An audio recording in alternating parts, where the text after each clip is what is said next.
Laissez-moi vous dire quelque chose que personne ne veut. Matter. Les plus acharnés des travailleurs, vous savez, sont fauchés. Ceux qui triment 70 heures par semaine, sacrifiant leur santé, leurs relations, leur santé mentale, et qui continuent de vivre au jour le jour. Et voici la partie qui va faire mal. Ce n'est pas parce qu'ils font quelque chose de mal. C'est parce qu'ils jouent à un jeu qu'ils ont été conçus pour perdre.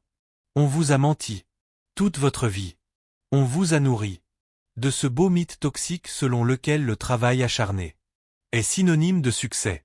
Que si vous vous investissez un peu plus, si vous vous levez un peu plus tôt, si vous travaillez un peu plus longtemps, l'argent viendra. Mais laissez-moi vous poser une question. Si l'effort cresat la ricchesse. Chaque ouvrier du bâtiment ne serait-il pas Millionaire?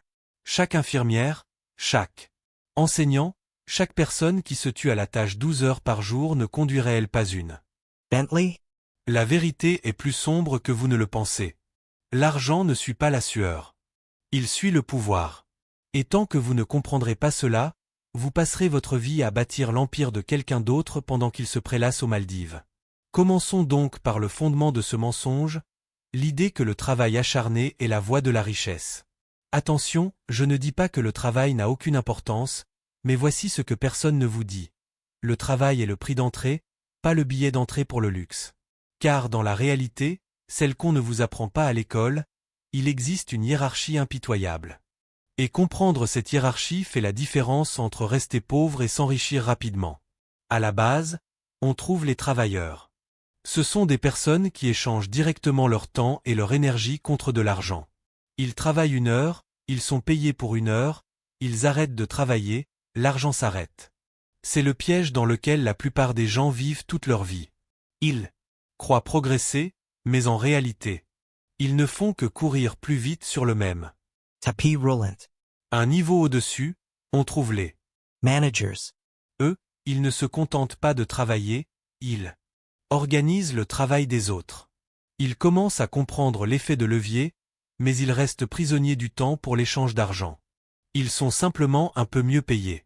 Ensuite, il y a les propriétaires, les chefs d'entreprise, les investisseurs, ceux qui ont compris que le vrai enjeu n'est pas le travail, mais de faire fructifier son argent et les efforts des autres.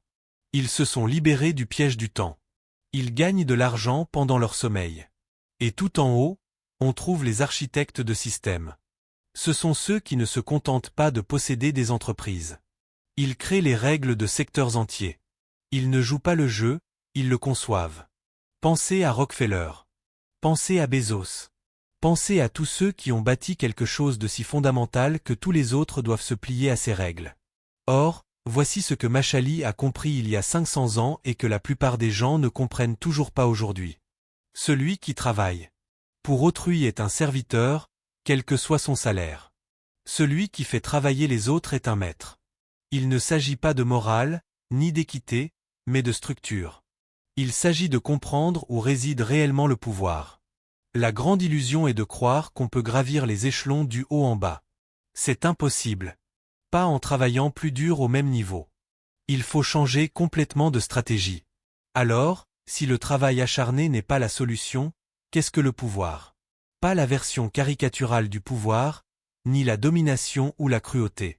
Je parle de la capacité à influencer les résultats, à façonner les circonstances, à faire en sorte que les choses se produisent selon sa volonté plutôt que celle d'autrui. Machiavel a écrit Le Prince non pas comme un guide moral, mais comme un manuel pour obtenir des résultats. Et l'une de ses idées fondamentales était la suivante.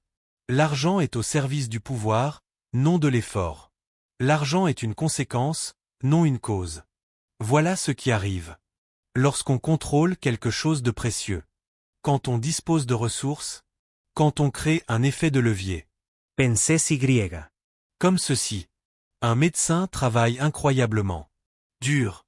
Des années de formation, de longues heures. Des décisions de vie ou de mort. Mais un administrateur d'hôpital, qui n'a jamais touché un patient, gagne souvent plus. Pourquoi? Parce qu'il contrôle le système. Il a le pouvoir sur les ressources, sur les décisions, sur les flux financiers. Lui-même. Ou prenez un ouvrier du bâtiment. construisant des appartements de luxe, un travail éreintant. Sous la chaleur, le froid, la pluie. Pendant ce temps, le promoteur immobilier, qui ne touche jamais un marteau, s'en va avec des millions. Même projet, résultat radicalement différent. La différence, le pouvoir. Le promoteur contrôle la vision, le financement, le calendrier, les ventes. L'ouvrier n'a le contrôle que de ses deux mains. L'un a créé un effet de levier, l'autre a vendu son temps. Voici la loi, le contrôle crée la Riqueza. plus vous contrôlez, que ce soit du capital, de l'attention, des systèmes ou des personnes, plus l'argent afflue vers vous. Et moins vous en contrôlez. Plus vous êtes à la merci de ceux qui le font. C'est pourquoi courir après les opportunités est un jeu de pauvres. Les riches ne courent pas après les opportunités. Ils créent les conditions pour que les opportunités viennent à eux. Ils construisent le casino. Tous les autres ne font que jouer à l'intérieur. Parlons maintenant de rapidité. Car vous n'avez pas cliqué ici pour apprendre à devenir riche en 30 ans en maximisant vos cotisations à votre plan d'épargne retraite. Vous voulez connaître le moyen le plus rapide. Et voici la vérité qui dérange. La sécurité est l'ennemi de la rapidité. Les personnes qui jouent la sécurité, qui attendent la permission, qui ont besoin que tout soit parfait avant d'agir, sont lentes. Et dans un monde qui récompense la rapidité, la lenteur est synonyme d'échec. Le temps qu'elle soit prête, quelqu'un de plus audacieux a déjà saisi l'opportunité. Machiavelli l'avait compris. Il a écrit que la fortune est comme un fleuve. Quand il est calme, on peut construire des barrages et des canaux pour le maîtriser, mais quand il déborde, il emporte tout sur son passage. Ceux qui attendent les conditions parfaites sont ceux qui se tiennent sur la rive lorsque la crue arrive. Ceux qui agissent avec audace sont ceux qui ont construit leurs canaux quand ils en avaient l'occasion. Voici ce que cela signifie concrètement, vous n'aurez jamais d'informations parfaites. Vous ne courez jamais le moindre risque. Vous ne posséderez jamais toutes les compétences nécessaires avant de commencer. Si vous attendez ces conditions, vous attendrez indéfiniment. Et pendant ce temps, quelqu'un avec la moitié de votre talent et le double de votre courage construit ce dont vous n'avez fait que rêver. La fortune sourit aux audacieux. Et je sais que cela ressemble à un slogan de motivation, mais il y a une logique implacable derrière tout cela. L'audace engendre des retours d'expérience. On apprend ce qui fonctionne. Honesty. Vous progressez plus vite à chaque itération. Une planification trop prudente n'engendre que davantage de planification. Pensez à toutes les grandes réussites que vous connaissez. Ont-ils attendu que tout soit parfait? Non. Ils ont agi dès qu'une opportunité s'est présentée. Parfois, ils ont agi avant même que l'opportunité n'apparaisse et l'ont créée eux-mêmes, par la seule force de leur élan. Attention, je ne dis pas qu'il faut être imprudent. Il y a une différence entre audace et stupidité. L'audace est un risque calculé. C'est comprendre que l'inaction a un coût, le coût de l'opportunité. Le temps, le risque que quelqu'un d'autre arrive en premier. Le chemin le plus rapide vers la richesse est pavé de décisions audacieuses. Pas des idées stupides. Des idées audacieuses. Très bien, creusons un peu. Parce que si vous vous sentez mal à l'aise en ce moment, si vous avez l'impression que le monde n'est peut-être pas aussi juste qu'on vous l'a toujours dit, vous commencez à ouvrir les yeux. Le système dans lequel vous êtes né n'a pas été conçu pour vous rendre riche. Il a été conçu pour que vous soyez productive. Il y a une différence. Pensez à votre éducation. Qu'est-ce qu'on vous a appris? Être à l'heure. Suivre les instructions. Ne pas remettre en question l'autorité. Rester assis tranquillement. Faire ses devoirs. Réussir ses examens. Et si vous faites tout cela correctement, vous trouverez un bon travail. Un travail sans propriété, sans action, sans contrôle. Un travail où vous échangez votre temps contre de l'argent. Suivre la vision de quelqu'un d'autre. Construire le rêve de quelqu'un d'autre. Le système a besoin de travailleurs. Il a besoin de personnes assez intelligentes pour accomplir des tâches complexes, mais assez obéissantes pour ne pas remettre en question la structure. Et ainsi, Cela produit des millions de personnes très instruites, mais profondément fauchées, qui se demandent pourquoi leurs diplômes et leurs efforts ne suffisent pas. Voici ce qu'on ne vous a pas appris. Les riches ne travaillent pas pour l'argent. Ils font travailler l'argent pour eux. Ils n'échangent pas leur temps contre de l'argent. Ils mettent en place des systèmes qui génèrent des revenus, qu'ils soient présents ou non. Et voici ce qui devrait vous mettre en colère. Ce n'est pas cash. C'est juste qu'on ne l'enseigne pas. Les règles de la création de richesses sont accessibles à quiconque les cherche. Mais la plupart des gens sont trop occupés à travailler pour chercher, trop fatigués pour réfléchir, trop conditionnés pour obéir. Le système vous maintient dans la pauvreté en vous occupant. Occupé, en vous faisant peur, en vous faisant croire que la sécurité provient d'un salaire contrôlé par quelqu'un d'autre. Et, dès l'instant où vous y croyez, vous avez perdu. Car la vraie sécurité ne vient pas d'un emploi. Cela vient de la possession d'actifs générateurs de revenus, de la mise en place de systèmes, de la création de valeurs qui ne nécessitent pas votre présence constante pour générer un retour sur investissement. Cessez de construire des palais pour des rois. Commencez à bâtir votre propre royaume. Alors, comment opérer concrètement ce changement? Comment passer d'ouvrier à bâtisseur? De serviteur à maître? Enchangentla. Question que vous vous posez? La plupart des gens se demandent. Comment gagner de l'argent? C'est la mauvaise Question. Cette question vous enferme dans une pensée transactionnelle. Elle vous pousse à chercher le prochain boulot, le prochain salaire, la prochaine occasion échanger votre temps contre de l'argent.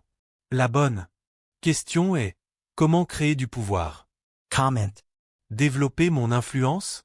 Comment devenir quelqu'un dont les gens ont besoin, auquel les marchés réagissent, vers qui les opportunités affluent? Car voici ce que Machiavelli. Savate. Le pouvoir attire l'argent comme un. Ement. Quand on a du pouvoir, du vrai pouvoir. Pas un titre sur une carte de visite, l'argent n'est qu'un effet secondaire. C'est ce qui arrive naturellement quand on contrôle quelque chose de Precious. Réfléchissez-y. Pourquoi les investisseurs investissent-ils massivement dans certains fondateurs même s'ils n'ont pas encore de produits? Le pouvoir. Le pouvoir de la réputation, des succès passés, de la vision, de la capacité à attirer les talents et l'attention. Pourquoi les entreprises paient-elles des millions? Pour des recommandations de célébrités? Parce que ces célébrités ont un pouvoir sur elles. Tension. Elles peuvent influencer les marchés avec une Simple publication. Pourquoi les consultants facturent-ils 10 000 $ de l'heure alors que des employés effectuant un travail similaire en gagnent 50? Positionnement du pouvoir perçu. La capacité de se retirer. La mentalité du prince est simple. Développez d'abord le pouvoir et l'argent suivra. Créez quelque chose dont les gens ont besoin. Devenez. Quelqu'un avec qui les gens veulent travailler. Crease. Une réputation qui vous précède. Developers. Des compétences rares et précieuses. Positionnez-vous au centre de réseaux précieux.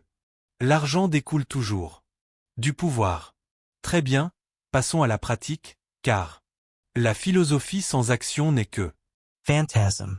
Si vous voulez devenir riche rapidement, vous devez comprendre les 4 leviers de l'effet de levier. Ce sont les multiplicateurs qui distinguent la richesse rapide de la richesse lente. Levier numéro 1, main d'un escroc, c'est exactement ce que c'est.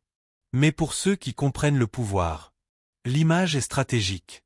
Car voici la réalité, la perception entièrement.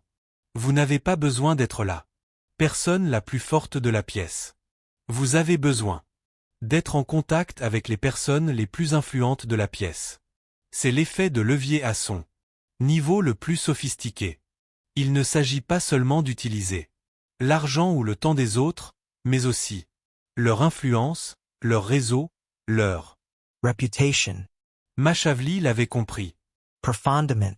Le prince qui tente de tout faire lui-même est faible. Le prince qui tisse des alliances, qui s'assure l'engagement de personnes influentes. Dans sa réussite, qui crée un réseau d'intérêts mutuels. Celui-là devient intouchable. Aujourd'hui, il s'agit de relations stratégiques. Il s'agit de comprendre que votre réseau est votre capital. Que les 5 personnes avec lesquelles vous passez le plus de temps façonnent votre parcours plus que presque toute autre chose. Êtes-vous en contact avec des personnes qui sont là où vous aspirez à être? Apprenez-vous de ceux qui ont déjà accompli ce que vous essayez de faire? Tissez-vous des liens avec des personnes qui possèdent des ressources, des connaissances, une influence que vous n'avez pas? Ou êtes-vous enfermé dans une bulle de personnes de votre niveau, partageant toutes les mêmes limitations? Voilà pourquoi les groupes de réflexion fonctionnent. Pourquoi le mentorat est Inestimable. Pourquoi côtoyer les bonnes personnes vaut plus qu'une formation ou un diplôme supplémentaire. Le moyen le plus rapide de gravir les échelons est de s'entourer de personnes déjà en pleine ascension. Non pas de manière parasite, mais en apportant de la valeur, en se rendant utile, en contribuant à leur succès. Et voici le plus beau. Quand vous aidez des personnes influentes à réussir, elles vous tirent vers le haut avec elles. Non pas par charité, mais parce que vous êtes devenu indispensable à leur mission. Cessez de vouloir tout faire seul. Commencez à bâtir une coalition de personnes investies dans votre réussite. C'est ainsi que se construisent les empires. Parlons maintenant d'un point que personne n'évoque dans les success stories. Quand on gravit les échelons rapidement, on se fait vite des ennemis. Ce n'est pas une option. C'est le prix à payer. Pour y parvenir, dès l'instant où vous commencez à réussir à un niveau supérieur à celui d'où vous trouvez, les gens le remarquent. Tout le monde ne s'en réjouira pas. Certains seront inspirés, beaucoup se sentiront Menaces. quelques-uns œuvreront activement contre vous. C'est normal. C'est attendu. Et si vous le comprenez, cela ne doit pas vous arrêter. Machiavelli. A écrit qu'il vaut mieux être craint qu'aimé. Si l'on ne peut être les deux. Ce qu'il voulait dire, c'est que si votre succès dépend de l'approbation de tous, vous n'irez jamais très loin, car les actions nécessaires pour bâtir un véritable pouvoir oser, prendre des décisions difficiles, défendre fermement ses limites, créent des frictions. L'envie est une preuve de pouvoir. Si personne ne vous envie, si personne ne parle de vous, si personne ne se demande comment vous avez réussi, vous êtes Invisible. et les gens invisibles ne deviennent pas riches. Alors, quand les critiques arrivent, et elles arriveront, comprenez ce qu'elles sont. Re-element. La confirmation que vous êtes sur la bonne voie. Vous déclenchez quelque chose chez les gens. Vous leur montrez ce qui est possible. Et cette réflexion est inconfortable pour eux. Votre rôle n'est pas de mettre tout le monde à l'aise. Votre rôle est d'avancer. Ceux qui restent bloqués sont souvent ceux qui ne supportent pas d'être incompris, qui ont besoin de consensus, d'approbation, de la foule, mais la foule est à court d'idées. Pourquoi prendre des conseils financiers auprès de personnes fauchées? Pourquoi laisser leurs opinions vous freiner? Apprenez à accepter d'être incompris. Apprenez à accepter d'avoir des ennemis. Cela signifie que vous faites quelque chose d'important. Bien, nous avons presque terminé, mais je veux que vous compreniez le but ultime, car il ne s'agit pas seulement d'argent. L'argent est un outil. L'argent est un indicateur de performance. Mais l'argent seul est vide. Le véritable but ultime est un pouvoir qui ne dépend pas de votre activité incessante. Il s'agit de construire quelque chose qui fonctionne, que vous travailliez ou non. Il s'agit de créer une position si précieuse, si essentielle, que les gens viennent à vous, et que vous ne courez pas après les affaires. Ce sont les affaires qui vous courent après. C'est ce que Machali appelait être le prince. Non pas seulement posséder des richesses, mais occuper une position où vous fixez les conditions, où vous ne négociez pas en position de faiblesse, mais en position d'abondance. Quand les autres ont plus besoin de vous que vous n'avez besoin d'eux, vous avez gagné. C'est le jeu. C'est la forme ultime de l'effet de levier. Et voici à quoi cela ressemble. Concretement. C'est posséder des entreprises qui fonctionnent sans vous. C'est avoir des investissements qui fructifient. C'est bâtir une marque personnelle si forte que les opportunités se présentent sans que vous les cherchiez. C'est développer une expertise si rare que vous pouvez fixer votre prix. C'est la liberté. La vraie liberté. Pas la liberté d'acheter des choses, mais la liberté de dire Non. la liberté de choisir ses projets. La liberté de passer son temps comme on le souhaite. Car ses revenus ne sont pas liés à ses heures de travail. C'est ce vers quoi nous tendons vraiment. Pas seulement la richesse, mais la Souveraineté. Alors, nous y voilà. Vous êtes arrivé au fin et maintenant, vous avez le choix.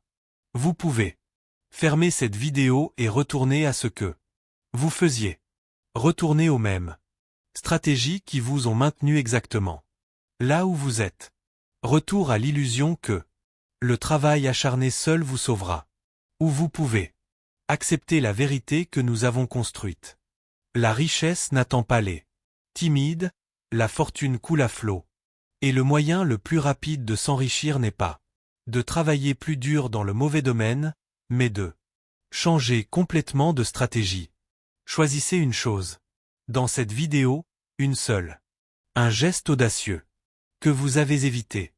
Un levier que vous n'avez pas utilisé. Une relation que vous devez construire. Une peur que vous devez affronter. Et faites-le aujourd'hui. Pas demain. Pas quand vous serez prêt. Aujourd'hui. Car chaque jour d'attente est un jour de plus sous. Quelqu'un de plus audacieux construit ce dont vous ne faites que rêver. Chaque jour d'hésitation est un jour de plus où le système vous maintient exactement là où il le souhaite. Le moyen le plus rapide de s'enrichir n'est pas de travailler plus dur. C'est de penser plus intelligemment. Agisses. Plus vite et commander comme un prince. La fortune appartient aux audacieux et aux Audacieux. n'attendez pas.